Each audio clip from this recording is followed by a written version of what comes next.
showtime. It's about that time. Let's go. You're right where you need to be. This is GCOM Radio. Hardest radio station on the planet. Yeah. Powered by Lyfeblood.com. We certified. And hosted by Nova Phoenix. Give them that flavor.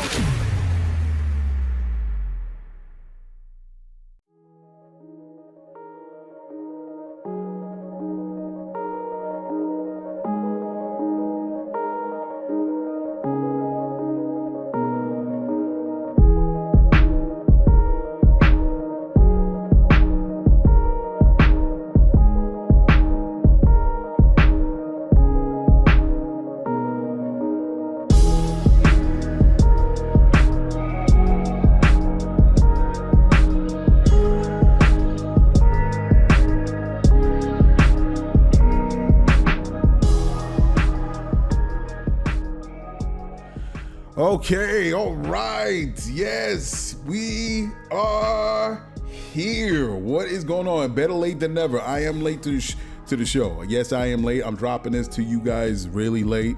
I guess not too late, but late enough. I usually drop it Wednesday or Thursday. Some things just happen. A lot of like personal things, so I couldn't really get on the mic. But I'm on the mic right now. How is everybody doing out there across America, across the world? I appreciate you tuning in to this show, 1960, getting closer to 200. I still don't know what I'm going to do for my 200th. I'll figure something out. I don't know. I'll see how that goes. But I'm here again, man. I had a great week. I had a great weekend, or last weekend, rather. Actually went out to this nice place, man. I heard about it. My wife was just telling me, and she was like, we're going to this place where you out in Prospect Park, Brooklyn. Shout out to Brooklyn, everybody out in Brooklyn. This was a beautiful little event. Basically going on the last few days of the summer. And it was called Smorgasburg Prospect Park. And it turns out this is Smorgasburg, but I guess it's a flip Smorgasburg. I guess that's what it is. They got a website, smorgasburg.com. I believe that's what it is. And basically is everyone from wherever they come from, they bring their food, their delicacies to this event. And it doesn't matter where you're from. You could be from Africa. I didn't see any African food there. Asia, America, the Caribbean or whatever. And I thought it was hot, to go out there and test food. And yeah, I got fat. Hey, you go on my TikTok, and you can see me. I threw up a couple of videos tasting some food, and I tasted all Korean food, Filipino food, Japanese food, Japanese fried chicken. I really wanted to see about this South Korean fried chicken, and as they say, early in Korean War, there was a lot of black U.S. soldiers, and they kind of taught the folks there in Korea how to make fried chicken, and then Korea did their own spin many decades later to now. I would like to try it, but I had the Japanese fried chicken. I had this thing called everything oxtail, of course, shouting out to all my Caribbean folk out there. I had the oxtail empanadas. Let me tell you, it's no joke. Oxtail, the price of oxtail is off. It is through the roof, not even off the chain, through the goddamn roof. I'm talking about through the goddamn roof, the Empire State Building roof. I'm like, woo! It was expensive. It was good. It was expensive though. And then I had definitely followed them on IG, Vermont Maple Lemonade. Oh my God, the lemonade they had like 5-6 varieties of lemonade, and the one I had was the actual Vermont Maple Lemonade. Oh, that was delish. I had two of them. I had one when I was I think I had my Korean roasted, I forgot what it was called, but roasted pork or something like that. Yeah, I do eat pork every now and then. It's not gonna kill me. It's not gonna end my life if I just have pork, and I'm not Muslim, so. But I'm not a big pork eater. But when there is something that hey, you know what? You can taste it once. So I had me some pork. I forgot what it was called. But anyway, I had the Vermont Maple Lemonade. It was, oh my God, the Vermont Maple Lemonade. Of course, maple, because they say they don't use any processed sugar. They use maple. I didn't taste any maple. I really didn't taste any maple. Maybe it was very little, but it was delish, especially because it was hot as all hell that day. Oh my, I went out there on a Sunday. or Saturday. I forgot which day. I think it was a Saturday. I believe it was a Saturday. But you know, and I had this Bang. Shout out to Bang cookies, man. I still got one last cookie. This is apple pie Bang cookie. Oh my God, it sure was a bang. I had sea salt. I got sea salt and I got apple pie, and it was they had a great variety. The cookies, they're not small, typical small like Nabisco cookies. These joints are like 4 or 5 times bigger, but it was great, man. It was. I'm trying to figure out how I could get more cookies. Maybe they're out of Jersey City. So I'm trying to see if they could ship some cookies to me in a box or something. Like, it was really good. Bang cookies, man. So shout out to everyone that was there. And it was just so much. It was just so much out there. It was just, I didn't have enough room in my stomach, man. I didn't go for the typical because I wanted to eat something that I don't usually eat. And I just ended up getting like Korean, Filipino, Japanese, but I just didn't have any more room, man. I was just like, and I was taste testing. My wife got poutine. Poutine is like, it's a specific food that's made in Canada, and it's French fries using duck fat and cheese and meat, beef meat, and the beef sauce, and they just they got the fries and the cheese and the duck fat, and they pour the meat all over, and it's just nice gooey, cheesy French fries. It's pretty good, and not too many people can make good poutine. The specific place, or Canada is a place to make poutine. So I guess poutine, if you want to do like a poutine versus a Philly cheesesteak versus chopped cheese in New York, I don't know which one to win. I don't know which one will win, but we're gonna have to do like poutine. Maybe I'll do it. Poutine, a traditional, straight from Philly cheesecake, straight from the best Philly cheesecake making place. Cheesesteak making place, and then have with chopped cheese. You know what I mean? Chopped cheese. I think, to be honest with you, I think chopped cheese is a bite off of a Philly cheesesteak. Because I ain't never heard of New York chopped cheese until like probably a couple of years ago. I'm like, what? Chopped cheese? All right, cool. I mean, and it wasn't bad. It was chopped cheese was pretty good, man. Yeah, but my weekend was pretty good, man. So let's get into the show, knock it out, and I could get this thing up and rocking and rolling up on the show. So the first thing, of course, I got to always start it out with, yes, I am Nova Phoenix, a host on GCOM Radio on iHeartRadio. And our first topic of the day, and this is not even on topic. This is something that I saw on Twitter. Oh, the gaslighting machine that Twitter is, X. And this guy loves X because I'm hearing listening to the story of Elon Musk early when he was younger, and everything was X. Actually, he had a website called X.com, and then his son or one of his kids is X546 or something like that, and then so many X's going. He got Twitter. This guy's in love with the word X. Anyway, so on X, Tucker Carlson. Tucker Carlson has his show on Twitter or X, whatever. This Mo, oh my God. I mean, if I was Barack, I would just be chilling, talking with the wife, Michelle, hey, saying, okay, kids, I see y'all later. Don't get into any dangers, to his kids, Molly and Sasha. All right, I'll see you later, and you just chilling. Then gets a phone call, because I don't even know if Barack uses Twitter like that. Gets a phone call and be like, hey, Barack, did you see what Tucker Carlson is talking about? Yo, can you imagine Barack's screw face like, yo, B? Yo, just like, yo, are you for real, man? Like, you really making a show out of me, though? Why am I on your mind? Why is my name on your lips, in your mouth? Why is this whole theatrics you starting? So Tucker Carlson brought this dude on, this white guy on, have no idea, mush mouth dude, got like 4 teeth in his mouth. And then the whole show was him talking about how Barack Obama is really gay. And at the time that this white guy was talking to him, young Barack was smoking crack and doing cocaine. I'm like, what? Yo, the the most wildest, outlandish story. Like, really, B? Are we doing this? Are we doing it? Yo, it blew my mind. Like, this is not even anything Republican. I can't even say this is a conservative thing. Because even some conservatives, they kind of jumped on the bit. This one guy I saw on Twitter, I have no idea. I don't know how these people get on my timeline.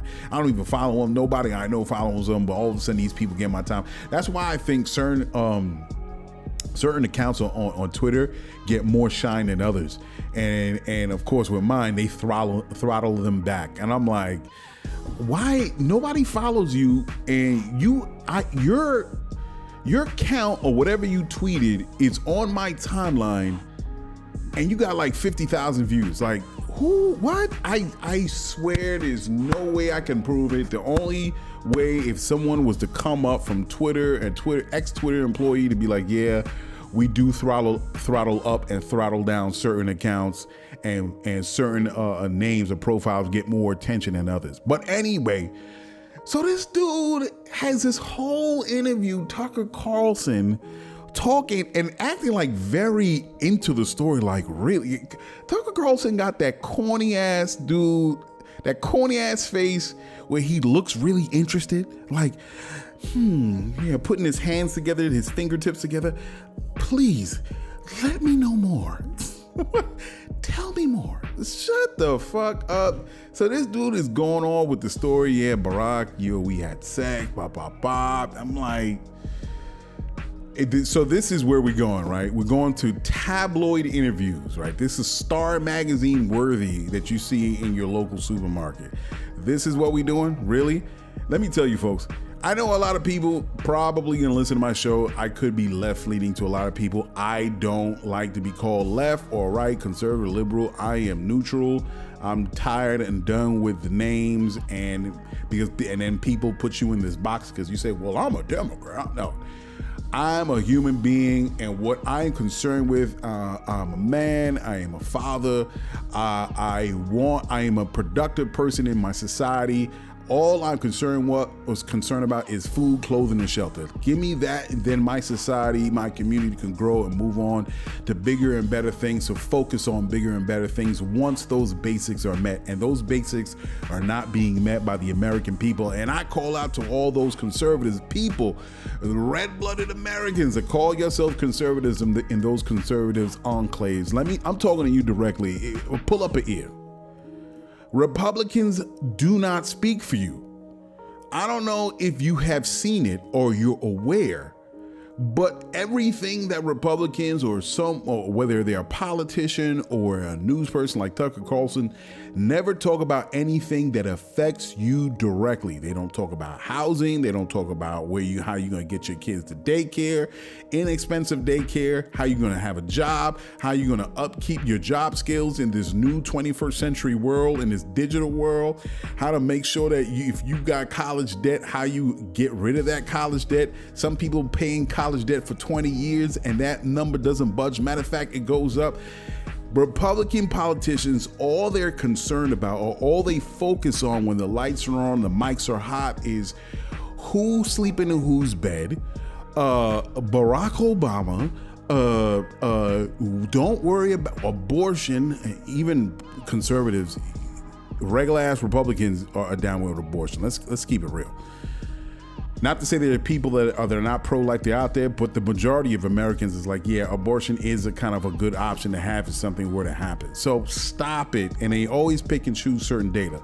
They always talk about things, these culture wars, these gender wars, things that do not affect your bottom line, things that are not going to improve your home.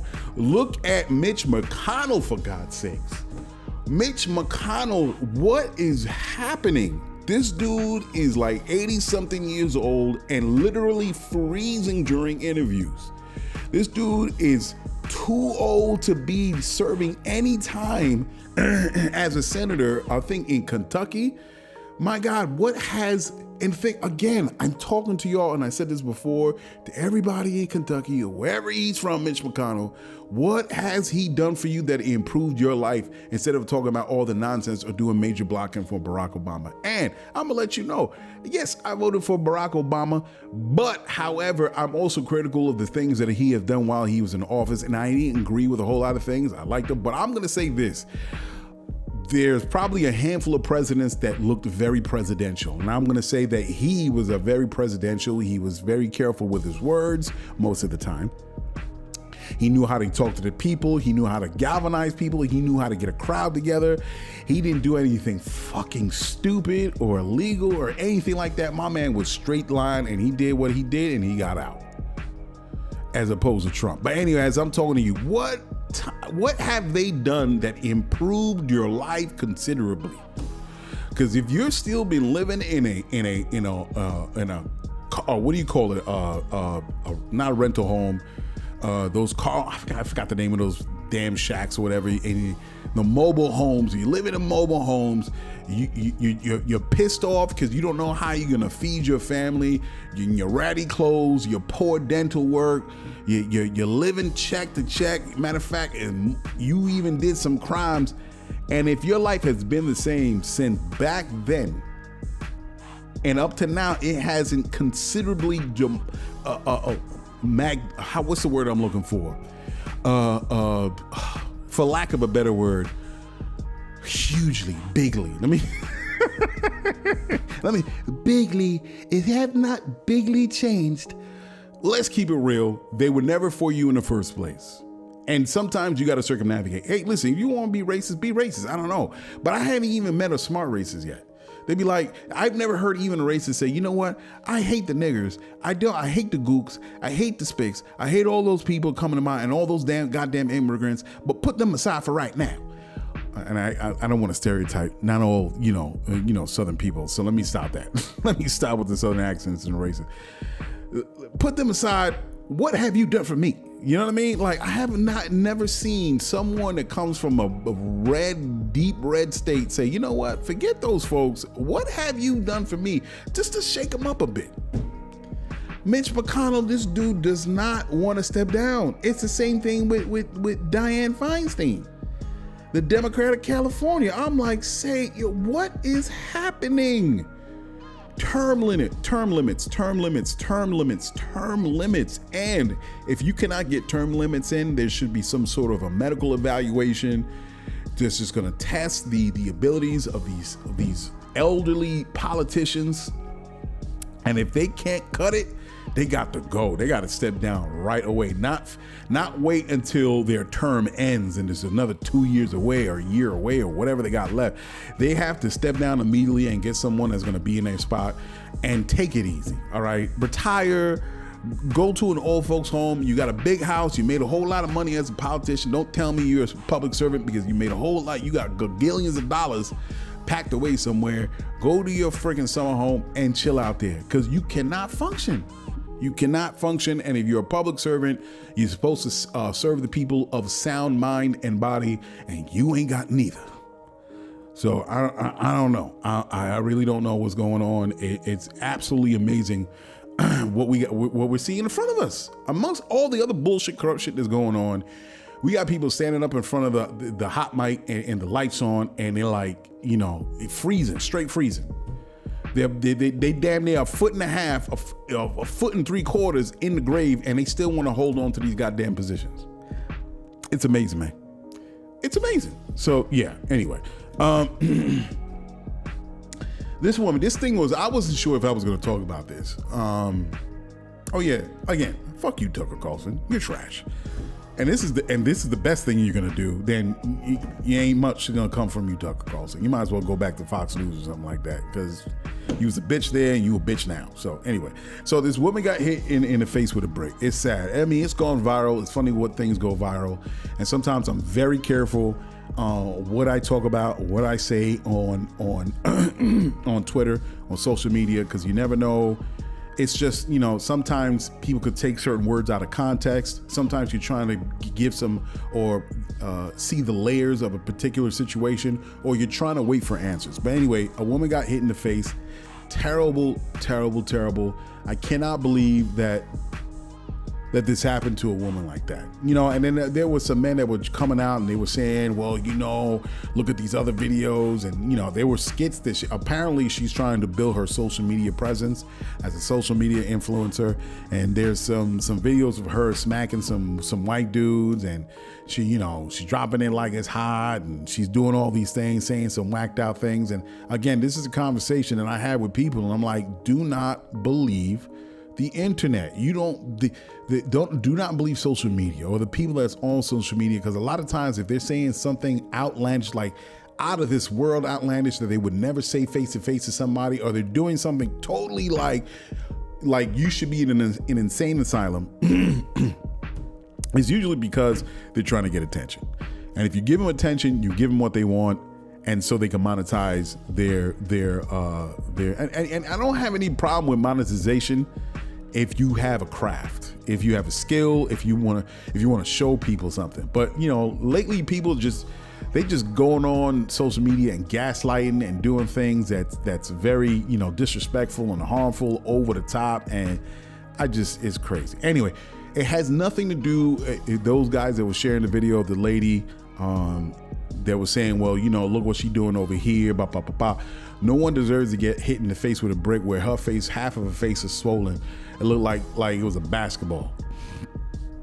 It was crazy. And I can't believe that, you know, even if this lady was acting out, you got to say something like, oh, hold on a second. Wait, you ain't gonna smack some lady in the face with a brick. Chill out, homie. Like, it's not that serious. All right. Supposedly, as the story goes, the guy was trying to talk to her and she wasn't giving no play. It's amazing. I can't understand how none of this got videotaped. You know, if she's a social media influencer, you would think if there was a moment in time where she wanted to capture and really manipulate it. I want to say manipulate, because people are going to take that and, you know, where she can use it to her advantage as a social media influencer. I don't understand why it wasn't taped. But anyway, it was what it was. But this dude should be found. He should be locked up. Because you don't want to hit no woman in no face. And the thing that I hated about, because the Twitter algorithm, it's funny what goes viral and what doesn't. Supposedly, I don't think there's anything. I question what things organically, quote unquote, goes viral. So I think sometimes I'll say this, in my opinion, I think certain things go online, they get talked about, and somewhere behind the scenes, you know, it gets throttled up on purpose, sometimes to denigrate a whole entire people, particularly black people, and constantly try to put black folks in a bad light. And they'll use every trick in the book, any situation that comes up. Yeah, let's throttle that up. That's my opinion. Again, there's no way for me to prove it, but I think that's what happened, because I'm like, the thing went viral, and it you know, there's a lot of other crazy things that happen on Twitter, and it doesn't go viral. This won't go viral. It is what it is. Who knows? So yeah, that guy should be arrested right away. And it's sad that this it shows the serious the dysfunction in society, not black society, but society as a whole, where a man will feel so insecure that because he got pushed away, or basically he got shut down from whatever corny ass game that he was spitting, he felt like he needed to, in his way, right the wrongs that was put up against him or something like that, to hit a woman. Like, how does that make you feel, homie? Does that make you feel real good? Does that make you feel more of a man that you hit a woman in the face with a brick? Yo, man, hopefully the catchers do whatever it is. The other thing that I hated, of course, it was a lot of that FBA talk that was going on that Tariq Nasheed kind of curated, and everybody say that ain't FBA, they Somalian. I hate that. It's, oh my God, I so hate that. Olayemi, everybody know Olayemi Olurin. She has set her presence as a social media speaker. Sometimes sometimes I want to use influencer, but social media public figure, I guess, whatever. And she says, yeah, I don't know. I hate that we're having to talk about this, you know, where we're talking about a woman and it goes into trying to be xenophobic against non-black American citizens, or non-American black folk in this country. And I'm like, and I totally agree. And sometimes I've said it on the show before. Again, that's another thing in my opinion. I'm like, it's a distraction and is being weaponized. And Tariq Nasheed is smart enough to know what he's doing. All right, he's not stupid.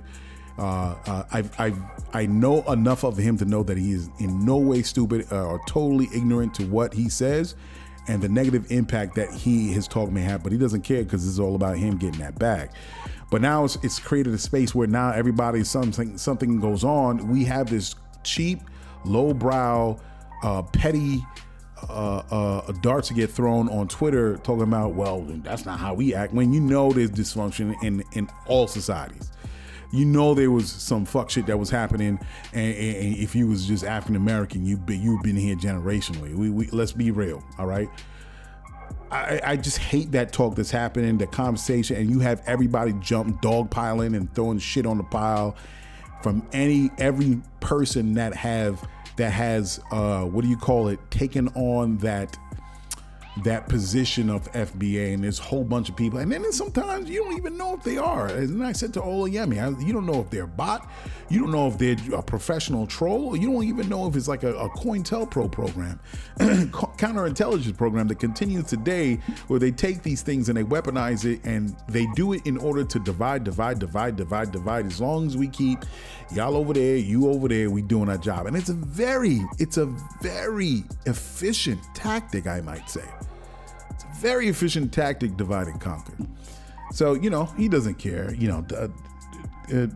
Tariq doesn't care, and it is what it is. But a lot of people in the conscious community, a lot of people that have their own voices with their own podcasts and YouTube shows and everything, I notice they don't talk about it. So I think Tariq kind of painted himself in a corner where other people have realized how bad this can be for the greater good of African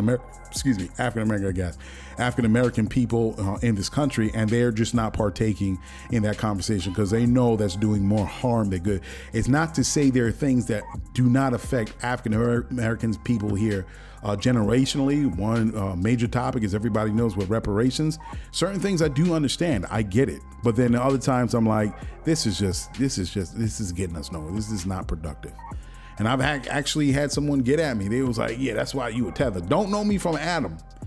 Don't know me from nowhere. I just said my opinion, and he's like, that's why you go back to your African country. That's what I mean by, you're not real. This person is not real. It's either a white guy. And I go to their profile. It was on IG. I go to their profile. They got like 2 followers, and they follow 2 people. I'm like, what? You got to be a bot. So yeah, crazy. Absolutely crazy. So it's unfortunate that thing happened to that woman, but don't make it seem that this is what is black folk, because a lot of times that's what Twitter will want to do, again, by weaponizing certain negative imagery that'll put us in the frame of being hustlers and thugs and immoral people, indecent people, beasts that only walk on all fours. And that's what, but if you keep on turning that out and churning that out on Twitter, people see that enough, you'll always have that imagery, and you'll always have that reflexive action when you go out in the real world, where you have white women pulling their purses when they're in the elevator, or asking, hey, where are you going? You don't live here. All of this is interconnected, and I see it right in front of my face. And I said that when talking online. Do people not see this? I don't know. Nobody's talking about it on Twitter. Nobody's saying anything. Are people not seeing this? Yeah, it's crazy. It's mad toxic. It's mad toxic. So what was the next thing that I was talking about? I got Mitch. That was actually one of the topics, talking about Mitch. The other thing is, talked about Twitter. That's enough. It's wild. Here's a perfect example. Right? So my wife was looking at something, a video of a man talking about Tom Brady losing his wife and Gisele Bündchen. No matter how rich or good looking a man is, you'll always have a woman that's gonna leave you, whatever. ... So I didn't get the whole understanding of what this man was saying, what my wife was telling me this man was saying. And I was basically telling her, stop listening to these people. As I said before, these people are making it their job. They're making good money by just flat out lying or giving information that is inside out ridiculously illogical. That's Pearl, I have to say. Certain things I was listening to Pearl. Everybody know Pearl. She talks about, red pilling women and men and, how modern women and traditional women. Certain things I understand. I'm not going to front. When I first started listening to Pearl, I was like, all right, she got some points. Okay. And then she went off the deep end and just went total bat fuck nutty. And I was like, yeah. And then she got on, what's the English dude's name? Because she's out in England. She's an American that does her show out in the UK. She doesn't have guests anymore. I guess she ditched that format. She would have all types of people, like she would pull off the streets of the UK and she would talk about, okay, what's the ridiculousness of how young women think, and that's the modern way of thinking versus the traditional way, and she would have men on. And the peculiar thing, again, that caught me is all she would have is black people. All she would have is black people. I said it before when I spoke about Pearl. And so now her format is just her. I guess she jumped over the threshold of being an established social media influencer, public figure. So now it's just her. So I don't know, all those other people she was talking about, she was going to have she was going to do her own media conglomerate or whatever, having a bunch of other shows under the name of her company, that went out the window. Now she's doing her solo thing. She's like, fuck all that shit. I caught a wave and it's all about me. It is what it is. But yeah, she's talking some craziness. And I've just learned that, like, you cannot listen to what's going on Twitter. You cannot. I know you automatically want to say and come out of your mouth like, I can't believe it. Nope, just hold on a second. What's your angle? Say all the time. Whatever you see, what is the angle? Yeah. So people, be aware of what's going on there. So that's just another example how Twitter is so toxic and has just turned into a gaslighting churning machine.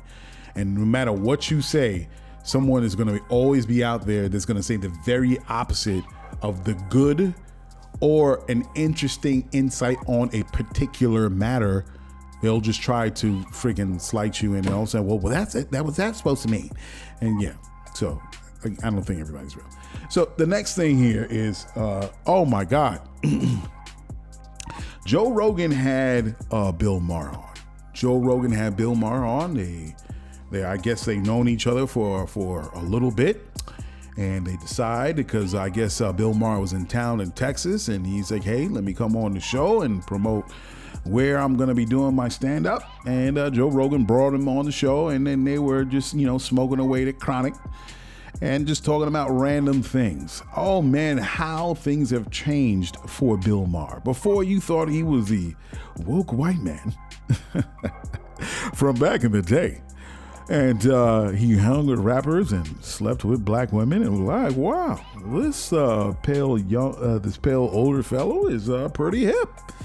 And it turns out after a while, you give enough time, they show their true colors. And he's not as liberal as you may think, or sometimes you think liberal white folks is cool, and they got their own isms up in them, and they want to be cool with you, but just know, be cool from down there. I'm up here, you're down there.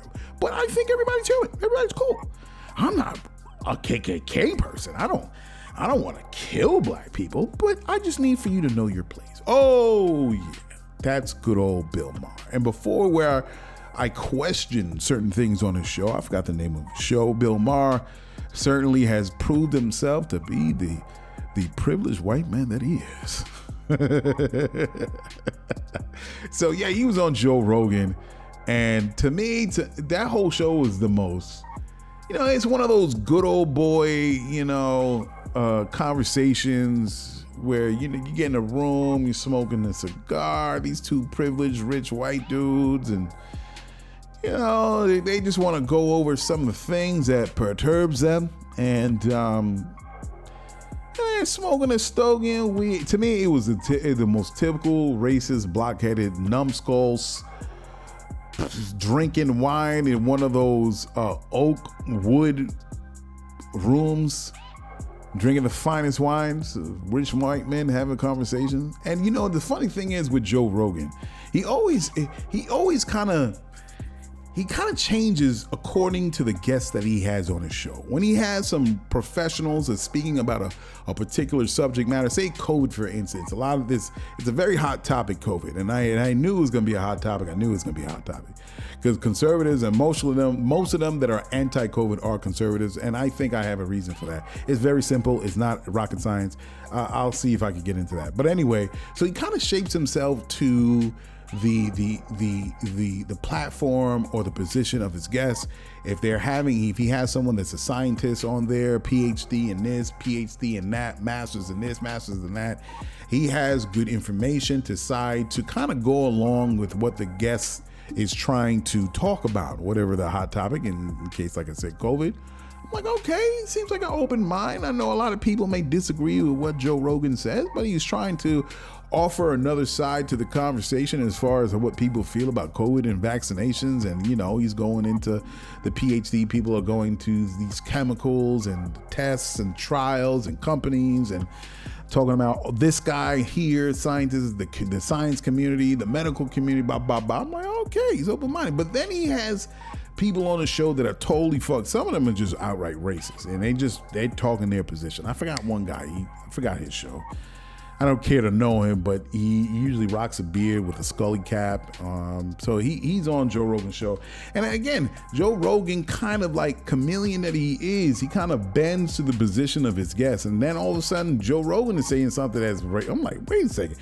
You was just open-minded 2 shows ago. Now you just gonna go with this upsets me. And I'll never understand white folk. I tell y'all, everybody listening to the show, I'm not saying all white folk, but some listen to the show. It's funny how white folk say Joe Rogan can be so open-minded, talk about the stars, the universe, galaxies, black holes, science, neurosurgery, the pyramids, and then he has Bill, what's his name, Graham Hancock on the show with his whole, and they can go into all this deep sciencey shit, right? Oh, he's a well-learned man, Joe Rogan. But then all of a sudden, when we're talking about race, this guy turns into a fucking rock. Somehow white folks can figure out how to send a rocket to Mars, but then cannot figure out race on this planet. They just turn into da-da-da-da. So I'm like, yo, you were just very like sciencey right there, how they landed a satellite on this meteor. But now we get to this, you just can't figure shit out. You just blurting out this dumb shit. And that's what Joe Rogan was doing.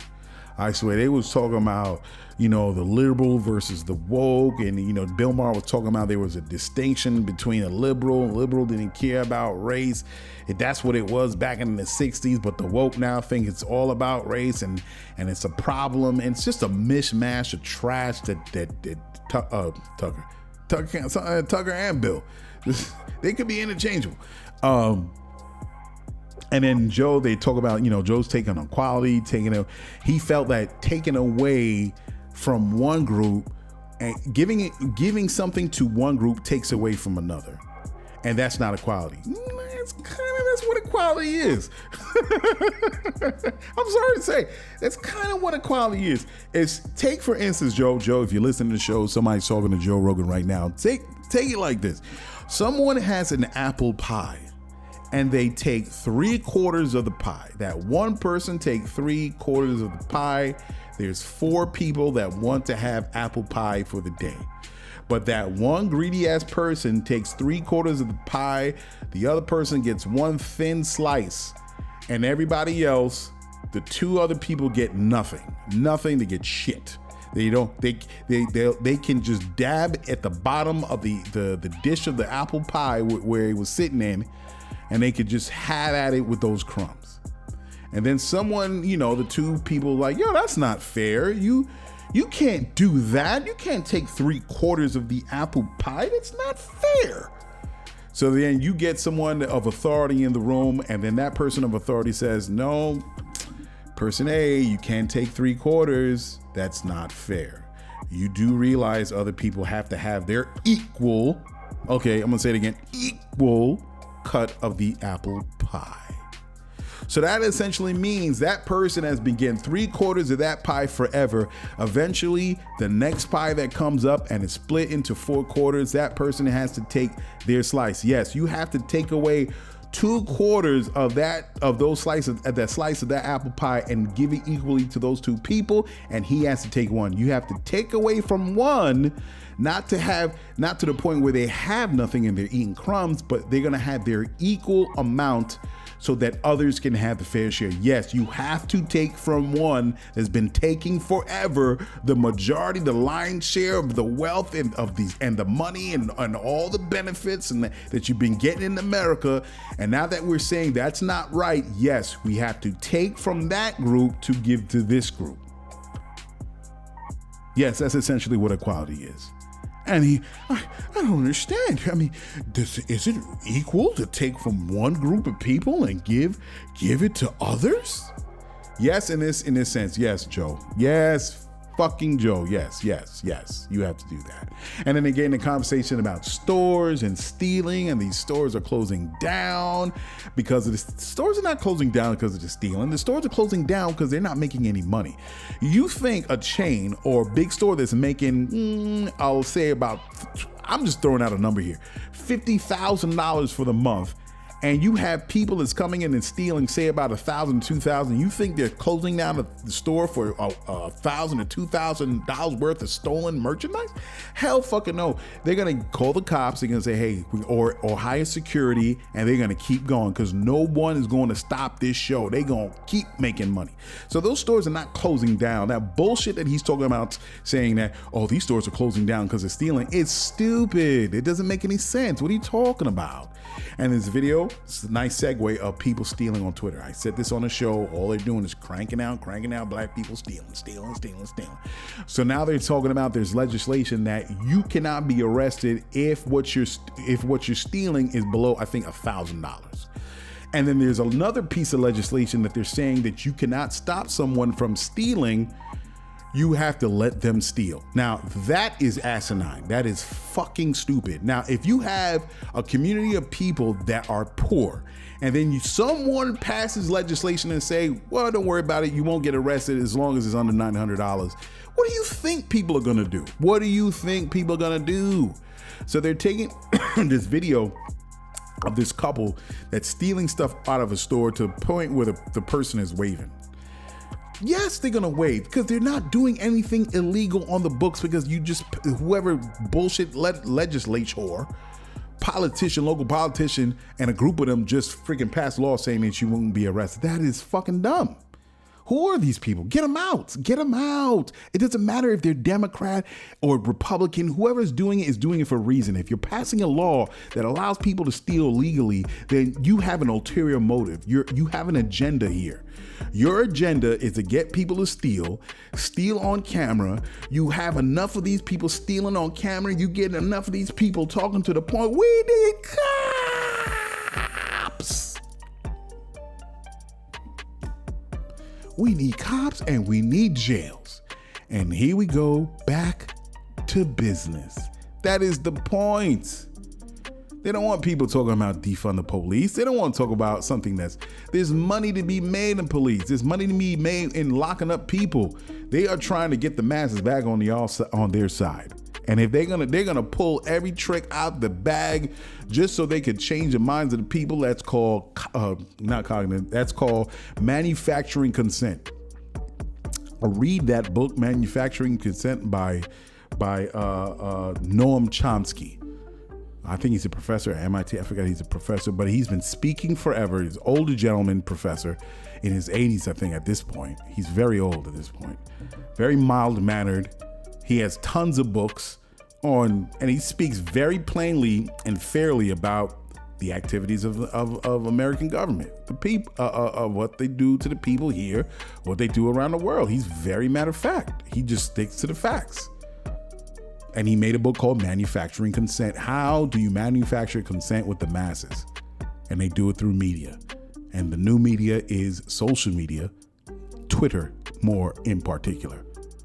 So that's what it's all about. And now you got Joe Rogan, that he found his way to be connected with millions of Americans, and they believe what this dude is saying. And I'm like, yeah, oh, why they're stealing and they're to the point where they're closing stores. It's stupid.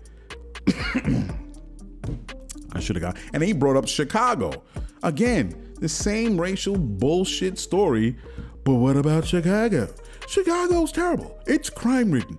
Yo, there's been so many people that have actually debunked that stupid ass statement about the crime in Chicago as somehow crime done by black people is some on a whole other level of demonic behavior. Like, this is like bottom of the barrel, like. But yet there are places that are, and I'm not saying this from a position as you think that I'm liberal. No, I'm saying I'm just cutting. Before I continue, there's a guy that's actually on TikTok that he's a statistician. I don't think he does it by that's his job, but this guy is very good at numbers and he does his research online. If he actually broke down where the majority of crime happens, and the majority of crime happens in red states. But you'll never see them put white people stealing. And there was a video that I saw that they'll crank out black people every day, every hour, every day, every hour, every week.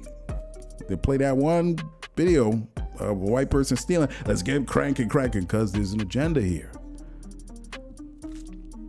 So it's very interesting how all of this is being done and how Joe Rogan and Bill Maher, the reasonable liberal white dudes that they give everybody a chance to talk, and they're going to go in and they're going to talk amongst each other, and it's very dangerous. It's very dangerous. Why is that dangerous? Because we know historically in this country, when you get a bunch of rich white men talking very disarmingly, just chilling over stogie, over wine, we know eventually that talk leads to legislation.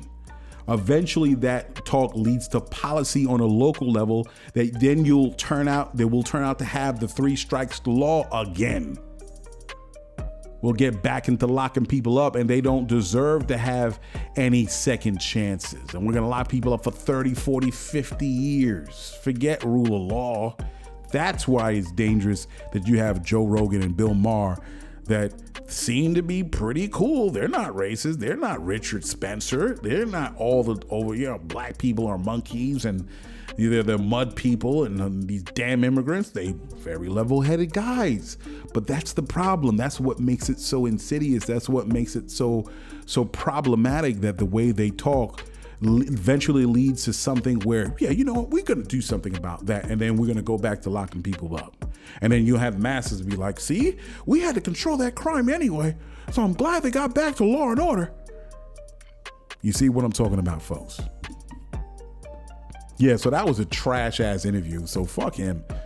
Fuck Joe Rogan. I'll go on the show and I tell him, yeah, man, you're a piece of shit, though. I would say that to him right to his face, right on his show. And I'll say it. I'm like, yo, son, you're a piece of shit. You're reasonable, but you could be a very piece of shitish. And here goes 1, 2, 3, 4, and we'll lay it on out. And then notice how Joe Rogan never has anybody of worth, of value, of something to say that's black. The only person that has something worth it to say was Killer Mike. And then he had Ice Cube on the show. Everybody else that's black on Joe Rogan's show is be straight corny, be straight lame. He never has anybody that has the oratory skills or does the research to break something down like he has all these other PhD dudes. Oh yeah, he has what's his name? Miles Eric Dyson. I think I always mix these dudes up. The planetarium dude, the head of the planetarium. He's very knowledgeable guy. I love him. What's his name? Head of New York Planetarium. I always mix up Neil deGrasse Tyson. Is that his name? Yeah, Neil deGrasse Tyson, exactly. So Miles Eric Dyson and Neil deGrasse Tyson. I always mix up these two guys. Very smart guys, by the way. But he'll have him on the show, very intelligent. And when it comes to things that is racially oriented, he has no idea. He doesn't like to be called a black scientist, because then all of a sudden I'm a black guy, and then all you be thinking about is, okay. Miles Eric Dyson, Neil deGrasse Tyson. Thank you, man. Tell me about more black holes, but don't tell me about the nuance of racial issues in this country. Please stop. So, yeah, so I mean, there was probably 1 or 2 things that I was like, okay, that was right, because I listened to the show before I've actually wanted to speak about it on my podcast. they had some things that, if not so devious, I wouldn't be extreme devious, but they just, talking about their certain points, opinions. They're talking about ivermectin, of course, one of the drugs that was for COVID. Now it was denied, and they talked about body dysmorphia. And I'm like, nah, all right, it's their opinion. They have a right to. But everything else is trash. So, all right. So the next thing, BRICS is growing, man. BRICS is growing. BRICS is growing, of course. BRICS, as you already know, is trying to create an economic bloc for Brazil, Russia, India, China, and South Africa. It's called BRICS. And now they have other nations that are jumping on board: Argentina, Egypt, Iran, Saudi Arabia, UAE, that's United Arab Emirates, and they're growing. And, America's saying that all other countries around the world, it's fine for them to create their own trades and deals amongst each other, and America doesn't stop it. But secretly, of course, that could be a problem, and I understand why it's a problem. I'm not an idiot. I understand why it's a problem, because if BRICS builds something, builds an economic foundation or a strategy where they no longer need the U.S. dollar in order to trade with each other around the world, that weakens the U.S. dollar. And that's something that America has, economists and everybody else involved, has to be concerned with. What position will this new BRICS currency have against versus the U.S. dollar? And it's something that the United States takes very seriously. Don't go for that. Yeah, we allow them people to talk. No, they're not doing that. It's the same thing with the EU, European Union, when they came together. Something America was like, okay, I don't have a problem with that over there, but where is this going? So do not think, folks, that America's taking lightly what's happening in the BRICS.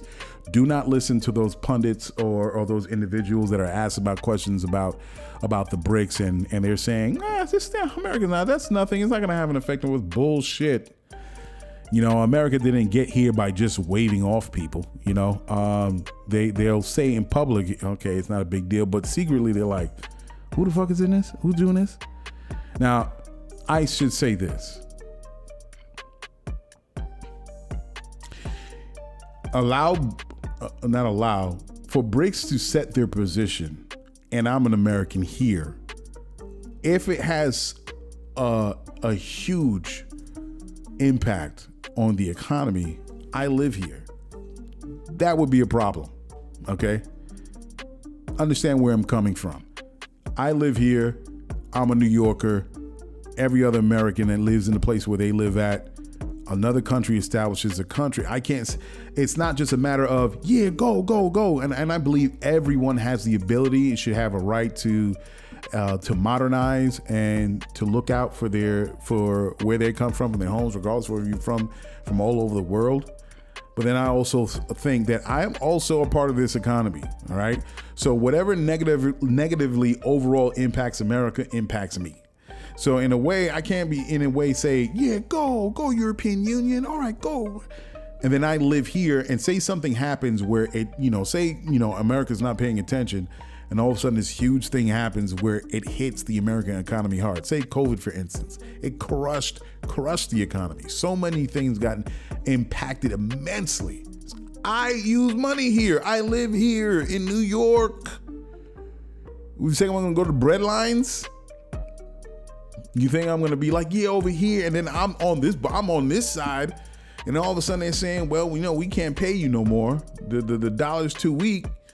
And my family got to go on bread lines, and they got to figure out, and all of a sudden we have anarchy because people can't feed themselves. I'm not saying you're going to go to that degree, but then I think, and I always think, and I'll say it like this, because a lot of people might say, I'm a global citizen. And I think everyone, as I said before, has a right to establish their country, where they're from, where they can feed their families and their communities in the best way.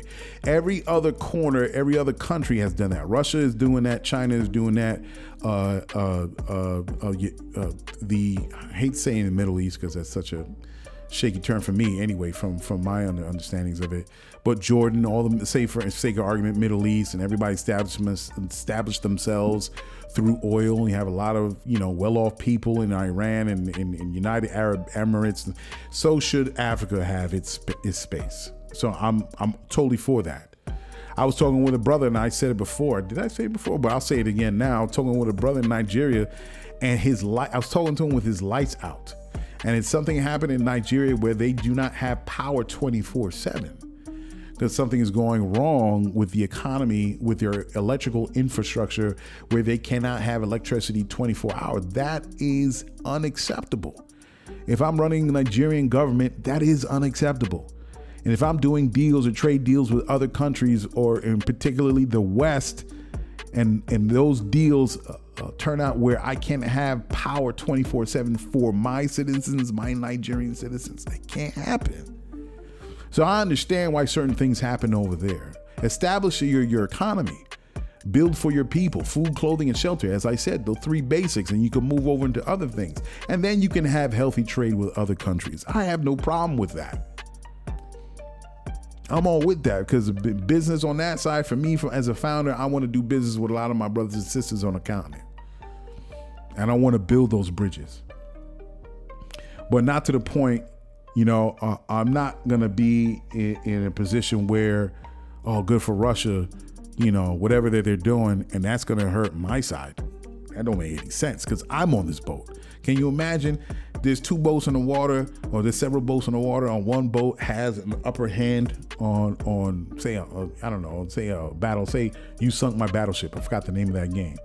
I'm gonna be cheering for that side for their missile to hit.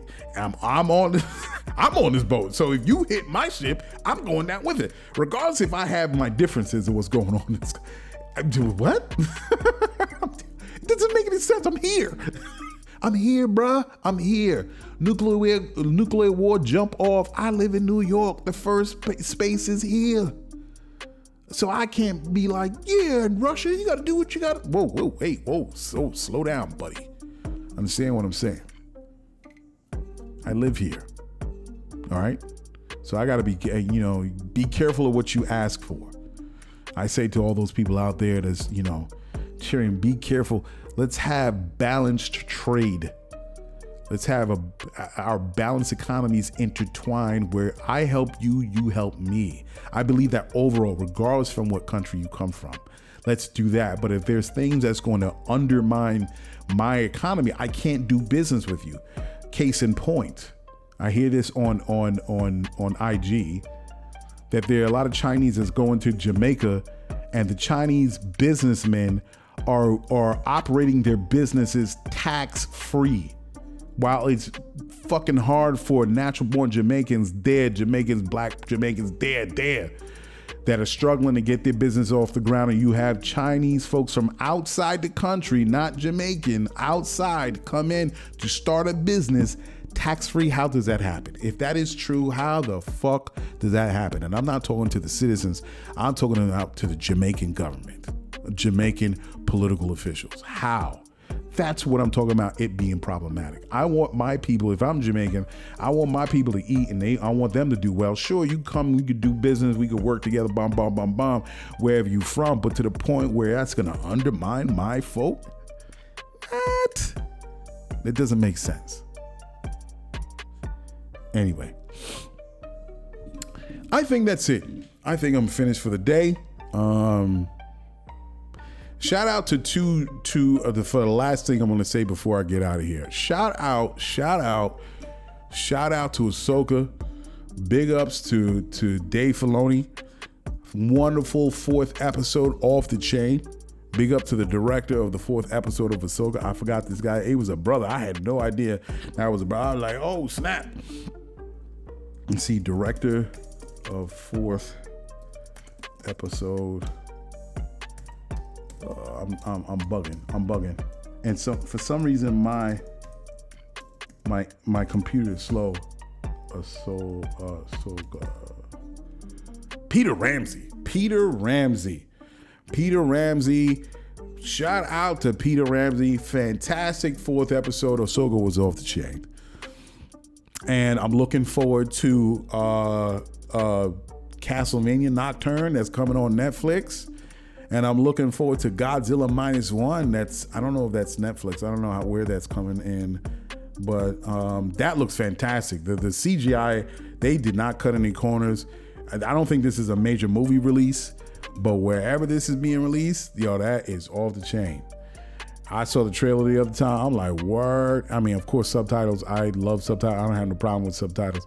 I'm watching that joint. I've been watching Godzilla since I was a kid. When there was the man in the Godzilla looking goofy as hell. Looking goofy as hell in that Godzilla suit. That's how long I've been watching Godzilla. So yeah, I'm all for this one. I don't care if it's from the States. It don't matter, man. It comes from Japan anyway.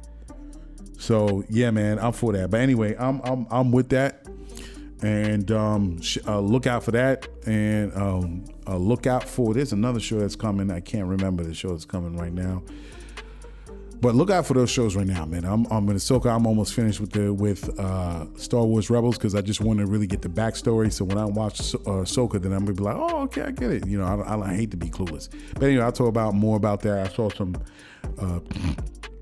Screen junkies talking about, is Star Wars becoming Star Trek, and is it a problem for people that's coming into the Star Wars universe? Would that be a problem? Do they need all this backstory, and it could be problematic for fans outside of the core people that's been watching and reading the books and been watching Star Wars since the 70s? I don't think it's a problem, but yeah, look out for that. Watch Ahsoka, off the chain. I hope it gets better. Bring back Peter Ramsey. He's the man. Watch Godzilla and Castlevania. They got a Castlevania that already came on Netflix, and that was dope. And I saw the trailer for Castlevania Nocturne, and that looks like they're not cutting corners anyway. I love the animation. Beautiful. Yeah, so I'm going to get out of here. Thank you guys for listening to me. I had a few things to talk about as always. Getting closer to the 200th episode. I'm gonna keep going to the 400th, and I'm gonna make beautiful music. So thanks again. I'll see you guys around. Until next time, peace.